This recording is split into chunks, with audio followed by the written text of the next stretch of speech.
Hello darlings, how are you? Well, I'm out in the countryside today. I thought I'd do a video out in the country. So today I'm going to talk about this expression. Fool me once, shame on you. Fool me twice, shame on me. I'll tell you all about it on the other side.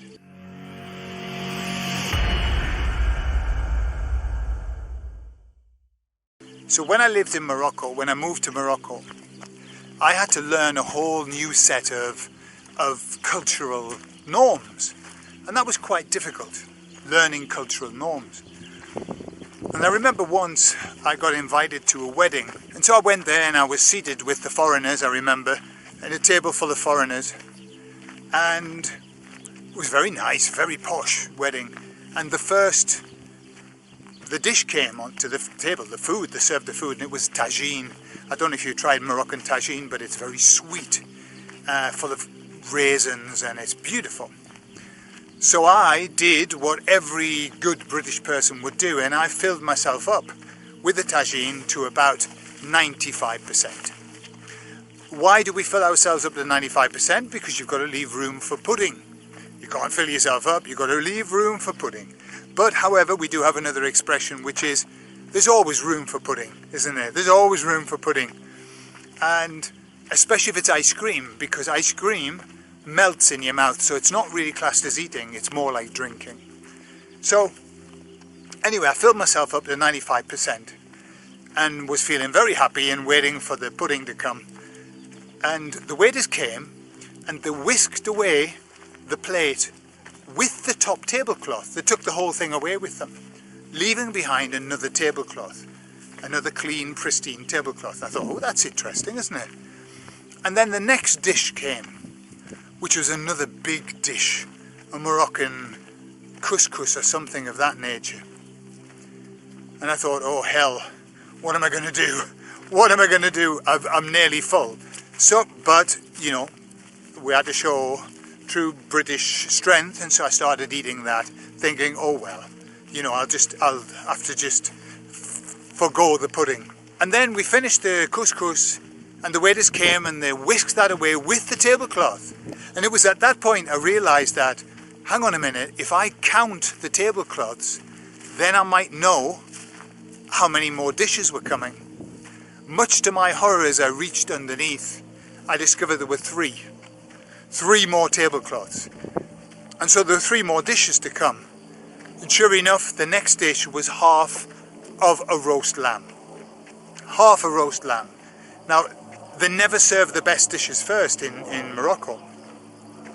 You have to wait and pace yourself, and I didn't know that. And I've got to say that it was the best roast lamb I have ever eaten in my natch. It was absolutely delicious. However, I was already full, and so I had to push myself and get to what you call the footballer's stomach, which is 110% full. Footballers are always talking about giving it 110%, and I ate to probably about 120%. I still forced down a little bit of dessert, but I'd never been so full. I've never been so full in my entire life as I was that night. I went home, lay on the bed, and I remember I didn't sleep the entire night. I just lay there feeling sorry for myself and wishing I was bulimic.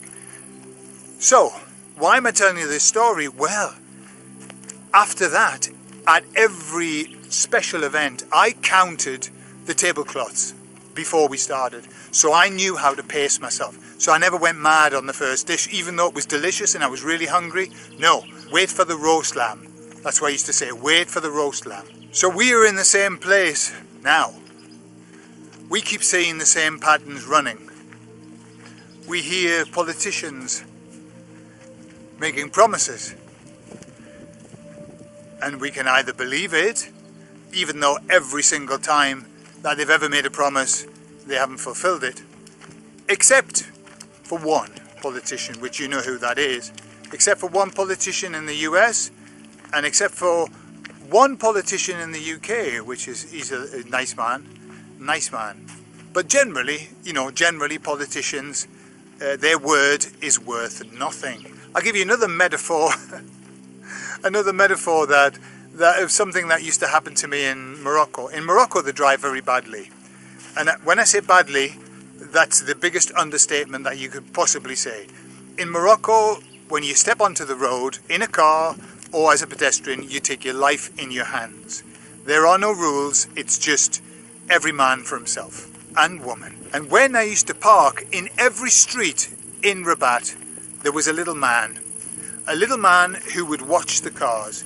And that was his job, to watch the cars. It wasn't official, he just plonked himself there and he would watch the cars, and then when you came, you would give him some money for watching your car. Did he watch the cars? I don't think so. Did he do anything of value that would add anything to the parking? No. He was just there. I think we paid him just for standing, you know, for having the kind of the strength to spend the whole day standing in the street. But they would help you park. That was the job. They would help you park. But the parking was interesting. You know, there was always a lack of parking in Rabat. It was always difficult. But they would find you a space. And it didn't matter that the space wasn't big enough for your car. It wouldn't matter. They would say, come on, no, come on, you can do it. And they would signal you in.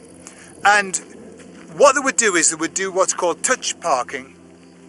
So they would go, zid, zid, zid, zid, zid, go, zid, zid, zid, zid, zid, zid, zid. And they would keep telling you to come back like this, zid, zid, zid, zid. And then you would hit the car behind you. And as you hit the car, they would say, baraka, baraka, okay, which is stop. And then they would pull you forward as well, and you would, until you hit the car, zid, zid, zid, baraka, baraka, but you would have hit the car. And I used to think, I could do that, because I know that I can't go any further because I've just hit the car behind me and the car in front of me. But for them, it seemed to be that they thought that they were helping, when in fact, I'm not entirely sure what they were doing, but they were earning money, at least. You know, you would give them, I don't know, 20, I don't know, the shrapnel, I can't even remember what the shrapnel was called, but it was dirham. But you would give him like half a dirham or something like that. And he was happy as Larry. And the cars were in shit condition. It was, if you could find a Moroccan car that didn't have a scratched bumper, then it was, you know, it was like finding the gold at the end of a rainbow. It didn't exist. And that's what I think that the politicians do. That's their job. They're the car watchers. And they help us to park, but they don't really help us. And we crash. They just guide us into crashes. And then they expect to be paid for it. I suppose that's the best metaphor. They guide us into accidents, or they create them, and then they ask us to pay for them. So, really, my life in Morocco was a precursor to my life in the real world. Now I count the tablecloths, and now I don't trust when somebody says zid, zid, zid. I would rather check myself. So there you are. That's my stories of Morocco. What a beautiful countryside I live in. Look, the sky is cloudy. It has been for a few days, but it is line free today. Only today, and I've learned to say it's line free. In fact, I've learned to say it's line free at the moment, because even sometimes you say the words, they leave your mouth, and then zzz, some little bastard goes flying by, leaving behind their little trails. But today, nice. However, it's not summer. This is not summer. I should be walking along here sweating my cobs off, and I'm not. It is very chilly. So I wonder if are we going into an ice age or what? You know, I wonder if we are, because everything is cooling down, isn't it? And I don't know whether they're capable of making everything cool down, or whether they're trying to, I don't know. Who knows? It's a mystery, isn't it? So just keep counting the tablecloths and keep touch parking, and we'll be rock and roll.